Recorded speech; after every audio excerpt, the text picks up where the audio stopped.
ఆంధ్రప్రదేశ్ ఉప ముఖ్యమంత్రి కొణిదెల పవన్ కళ్యాణ్ గారు మొదటిగా చలనచిత్ర హీరో, ప్రఖ్యాతి చెందినటువంటి హీరో. తెలుగు ప్రేక్షకుల్లో ఒక ప్రత్యేకమైన స్థానాన్ని ఆక్రమించినటువంటి నటుడు. ఆయనే కాదు, వాళ్ళ అన్నగారు చిరంజీవి గారు చాలా కష్టపడి చిన్న వేషాలు వేస్తూ ఎదిగినటువంటి వ్యక్తి. పెద్ద హీరో అయ్యారు. ఆ తరువాత తెలుగు చలనచిత్రంలో నెంబర్ 1గా ఏకఛత్రాధిపత్యం వహించినటువంటి నటుడు చిరంజీవి గారు. ఆ కుటుంబంలో పవన్ కళ్యాణ్ గారు, చిరంజీవి గారే కాదు, వారి కుటుంబంలో చాలామంది హీరోలు ఉన్నారు, యాక్టర్స్ ఉన్నారు. సుమారుగా సినిమా రంగంలో ఒక పావు వంతు పైన చిరంజీవి గారి కుటుంబమే ఉంది అంటే అతిశయోక్తి కాదు. అలాగే ఇవాళ పవన్ కళ్యాణ్ గారు రాష్ట్ర రాజకీయాల్లో ఉప ముఖ్యమంత్రి అయ్యారన్నా, జనసేన పార్టీని స్థాపించారన్నా, అదేవిధంగా చిరంజీవి గారు కేంద్ర మంత్రి అయ్యారన్నా, ప్రజారాజ్యం పార్టీని స్థాపించారన్నా, మూలం బేసు తెలుగు చలనచిత్ర సీమే. ఆ తెలుగు చలనచిత్ర సీమలో వారు నటులుగా తెలుగు ప్రజలకు పరిచయమై వారి అభిమానాన్ని పొంది దాన్ని రాజకీయంగా మలుచుకోవడానికి ప్రయత్నం చేసి చిరంజీవి గారు కొంత దూరం ప్రయాణం చేసి విరమించుకున్నారు. పవన్ కళ్యాణ్ గారు ఉప ముఖ్యమంత్రి స్థాయికి వచ్చారు. ఇంకా తన ప్రయాణాన్ని కొనసాగిస్తూ ఉన్నారు. ఈ విషయాలని నేను ఎందుకు చెప్తున్నానంటే, ఒక రంగం నుంచి రాష్ట్రంలో ఒక అధికార పార్టీలోకి వచ్చారు అంటే, అధికారం వారి చేతిలో ఉంది అంటే, ఆ రంగం వారు ఏమనుకుంటారు? సహజంగా మన కష్టాలు నష్టాలు, మన ఇతిబాధలు తెలిసిన వారు ఈరోజు రాష్ట్రంలో కీలకమైనటువంటి పదవిలో ఉన్నారు. అప్పుడు ఎన్టీ రామారావు గారైనా, ఇప్పుడు పవన్ కళ్యాణ్ గారైనా, లేదు తమిళనాడులో జయలలిత గారు, అంతకుముందు ఎంజి రామచంద్రన్ గారు, ఎవరున్నా మన రంగానికి సంబంధించిన వారు రాజ్యాధికారం పొందారు అంటే మన రంగాన్ని జాగ్రత్తగా చూసుకుంటారనేటువంటి భావన కలగటం అనేది సహజమైనటువంటి అంశం. ఎవరైనా అలాగే భావిస్తారు. ఇవాళ రాష్ట్రంలో ఉప ముఖ్యమంత్రిగా ఉన్నటువంటి పవన్ కళ్యాణ్ గారు ఉప ముఖ్యమంత్రే కాదు, సినిమాటోగ్రఫీ కూడా వారి పార్టీకి చెందినటువంటి దుర్గేష్ గారి చేతిలోకి తీసుకున్నారు. ఇంకా ఎక్కువ ఆశిస్తారు సినిమా ప్రముఖులు కానీ, సినిమా రంగంలో ఉన్నవారు కానీ.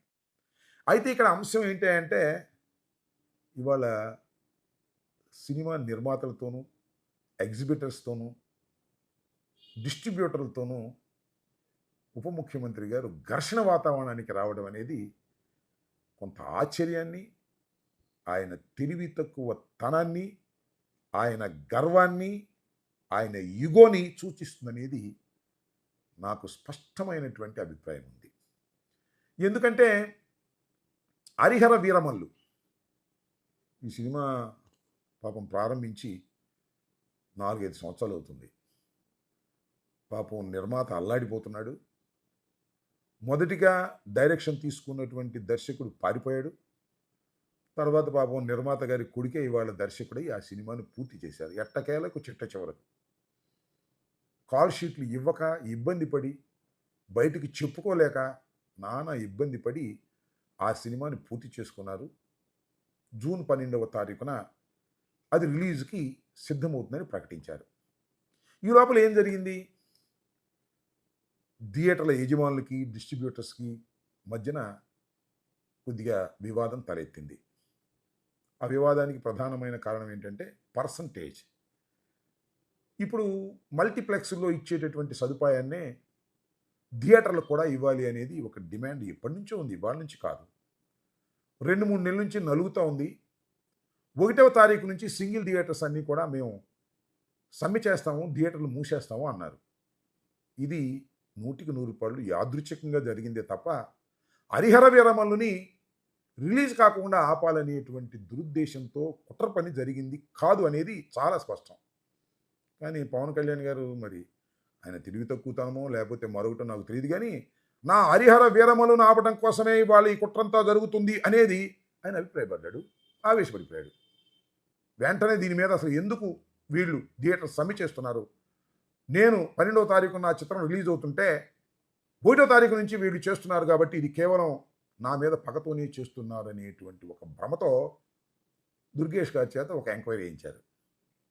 ఆ తరువాత చిత్రమైన విషయం ఏంటంటే, ఉప ముఖ్యమంత్రి గారి కార్యాలయం నుంచి నిన్న ఒక పెద్ద ప్రకటన వెలువడింది. ఆ ప్రకటన చూస్తే ఎవరైనా ఆశ్చర్యపోవలసిందే. దానిలో సినిమా రంగం మీద నిప్పులు చెరిగే కార్యక్రమం చేశారు. విషం కక్కే కార్యక్రమం కూడా చేశారు. అదేంటంటే, మాకు రిటర్న్ గిఫ్ట్ ఇచ్చారు, మేము గిఫ్ట్ ఇస్తే వాడు మాకు రిటర్న్ గిఫ్ట్ ఇచ్చారు, చాలా సంతోషం అంటే వ్యంగ్యంగా, కోపంగా. అసలు ప్రభుత్వం వచ్చి సంవత్సరం కాలం అయితే సినిమా రంగ ప్రముఖులు ఎందుకు వచ్చి ముఖ్యమంత్రి గారిని కలవలేదు అనేది ఒక ప్రశ్న వేశారు పవన్ కళ్యాణ్ గారు ఆ ప్రకటనలో. మరి ఇవాళ ఎందుకు గుర్తొచ్చిందో నాకు అర్థం కాల. అసలు సినిమా ప్రముఖులందరూ వచ్చి కలవాలి అంటే నువ్వే ప్రముఖుడు కదా, వాళ్ళందరూ వచ్చి కలిసేదానికి నువ్వు సదుపాయం చేయాలి కదా, వారిని ఆహ్వానించాలి కదా. సరే వాళ్ళు రాలేదు, ఎందుకు మీకు బాధ, ఎందుకు ఆ ఈగోయిజం మీకు? ఇవాళ ఎందుకు గుర్తొచ్చింది? థియేటర్ల యజమానులు సమ్మె చేసేటప్పుడు ఎందుకు గుర్తొచ్చింది? ఇది ఇక్కడ ప్రశ్న. అంతేకాదు, అసలు థియేటర్లో సదుపాయాలు ఉన్నాయా లేవా చెక్ చేస్తాం. పౌర సరఫరాల శాఖ నుంచి అన్నీ చెక్ చేసే మార్గాలు చేస్తాం. అసలు ట్యాక్సులు కడుతున్నారు లేదా అది కూడా తేల్చేస్తాం. అంటే ఒక రకమైనటువంటి బెదిరింపు. ఇన్నాళ్ళు మీరు చూసి చూడనట్టు పోయాం, ఇవాళకి మేము చూసి చూడనట్టు పోయే పరిస్థితిలో లేవు, మీ మీద కక్ష సాధించేటటువంటి కార్యక్రమం చేస్తాము అనేటువంటి మాట ఇండైరెక్ట్గా మాట్లాడారు. ఏమిటి ధోరణి ఏమిటి పవన్ కళ్యాణ్ గారు? విఘ్నులు మీరు, మీకు ఎందుకంత ఆవేశం వచ్చింది? నిజంగా మీ మీద కుట్ర చేసేటటువంటి సాహసం సినిమా రంగంలో ఎవరికైనా ఉందా? నెంబర్ 1 హీరో, అందులోనూ అధికారంలో ఉన్నారు. వాళ్ళేమి పెద్ద కార్మికుల్లాగా ఆవేశపడి ఉద్యమాలు చేసేటటువంటి పరిస్థితి నాకు తెలిసినంత వరకు సినిమా రంగంలో ఎక్కడా ఉండదు. వస్తారు, సంప్రదిస్తారు, మిమ్మల్ని రిక్వెస్ట్ చేసుకుంటారు, వెళ్ళిపోతారు. మేమున్నా అంతే, మీరున్నా అంతే. మేమున్నప్పుడు చాలా చక్కగా నిర్వహించామని మేము అనుకుంటున్నాం. మేమున్నప్పుడు చక్కగా నిర్వహించలేదు, జగన్మోహన్ రెడ్డి గారు ఏదో హెరాస్ చేశారు అని మీరు చెబుతూ, మేమేదో కాపాడాము వాళ్ళని, అందువల్ల మాకు రిటర్న్ గిఫ్ట్ ఇది ఇచ్చారు అనేటువంటి మాటలు మీరు మాట్లాడుతున్నారు. ఇది అన్యాయం.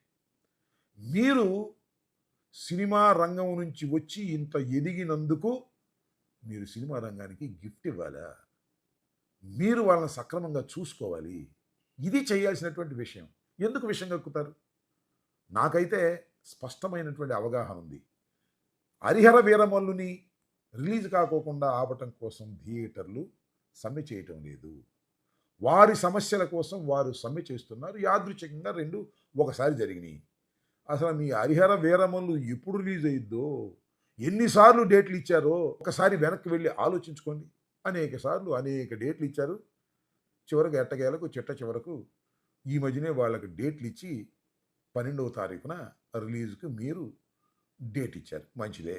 సరే, ఆ సినిమా సక్సెస్ అవుతుందా, ఫెయిల్ అవుతుందా, అది మాకు అనవసరమైన అంశం. ఎందుకంటే చాలా కాలం నుంచే తీస్తున్నారు కాబట్టి మాకు మీ సినిమా బ్రహ్మాండంగా ఆడాలని, కనకవర్షం కురిపించాలని, మీకు పేరు ప్రఖ్యాతులు తీసుకురావాలని మనస్ఫూర్తిగా కోరుకుంటాం. దానిలో ఏమి తప్పులేదు. కానీ మీ మీద కుట్రలు చేసి మీ సినిమాను ఆపాలని అనుకుని పిచ్చుక మీద బ్రహ్మాస్త్రం వేసే విధంగా మీరు వాళ్ళని బెదిరించేటటువంటి కార్యక్రమం చేస్తున్నారు.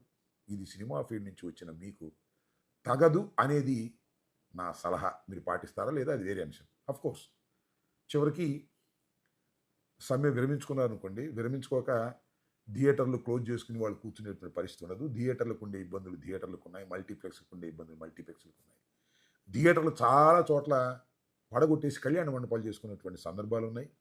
థియేటర్లను కూల్చేసి అక్కడ రియల్ ఎస్టేట్ చేసుకునేటువంటి సందర్భాలు ఉన్నాయి. మల్టీప్లెక్స్లు బాగున్నాయి, కానీ థియేటర్ల పరిస్థితి చాలా దారుణంగా ఉన్న అంశం నాకన్నా గౌరవనీయమైనటువంటి ఉప ముఖ్యమంత్రి గారికి బాగా తెలుసు. వారి కష్టాల్లో పాలు పంచుకోండి తప్ప మీ హరిహర వీరమలుని ఏదో నలిపేద్దాం, పిసికేద్దాం అని ఈ థియేటర్ల యజమానులు సమ్మె చేస్తున్నారనేటువంటి ఒక అపోహ పడి మీరు వాళ్ళ మీద కక్ష తీర్చుకునే కార్యక్రమం చేయవలసిన అవసరం లేదని కూడా ఈ సందర్భంగా నేను చెప్పదలుచుకున్నాను. ఇప్పటికైనా కాస్త విశాల హృదయంతో ఆలోచించండి. సినిమా ఫీల్డ్కి ఏదైనా సహాయం చేస్తే మిమ్మల్ని మళ్ళీ గుర్తుపెట్టుకుంటారు. ఎందుకంటే అవసరమైతే మళ్ళీ సినిమా ఫీల్డ్కి వెళ్ళాల్సిన పరిస్థితి కూడా మీకు ఉండొచ్చు. దాన్ని మీరు కాస్త జాగ్రత్తగా చూసుకోవటం మంచిదని ఒక ఉచిత సలహాని మీకు ఇస్తున్నాం. పాటిస్తే పాటించండి, లేకపోతే లేదు. హిట్ టీవీ యాప్, ఇందులో short news, live news, entertainment shows, movies, digital magazines తో పాటు మీ జిల్లా వార్తలను కూడా ఫ్రీగా చూడొచ్చు. అంతేకాదు కేజీ నుంచి పీజీ వరకు విద్యార్థులకు స్కాలర్షిప్ కూడా అందిస్తున్నాం. ప్రతి వారం 10 మందికి లక్కీ డ్రా ద్వారా ఒక్కొక్కరికి 10,000 రూపాయలు అందిస్తున్నాం. ఇంకెందుకు ఆలస్యం, వెంటనే హిట్ టీవీ యాప్ ని డౌన్లోడ్ చేసుకుని ఫ్రీగా ఎంటర్టైన్మెంట్ పొందండి. Hit TV app. Hit TV app. Please download Hit TV app. Hit TV యాప్ని ఫ్రీగా డౌన్లోడ్ చేసుకొని ఎంజాయ్ చేయండి. మీకు నచ్చిన ఎంటర్టైన్మెంట్ కోసం హిట్ టీవీ యాప్ ని ఫ్రీగా డౌన్లోడ్ చేసుకుని ఎంజాయ్ చేయండి. హిట్ టీవీ యాప్ని డౌన్లోడ్ చేసుకుని ఆస్వాదించండి, ఆశీర్వదించండి. ఇంతమంది సెలబ్రిటీలు హిట్ టీవీ యాప్ ని డౌన్లోడ్ చేసుకోండి అని చెప్తున్నారంటే ఎంత మంచి యాప్ ఆలోచించండి. అమెరికా అమెరికా అమెరికా అమెరికాలో చదవాలనుకునే వాళ్ళకి విశ్వసనీయమైన పేరు మన శౌర్య కన్సల్టెన్సీ. UK లో 1 year masters. UK లో 1 year masters. 2 years work permit up to 5 years visa. Contact Saurya Consultancy. Contact 89851 89851.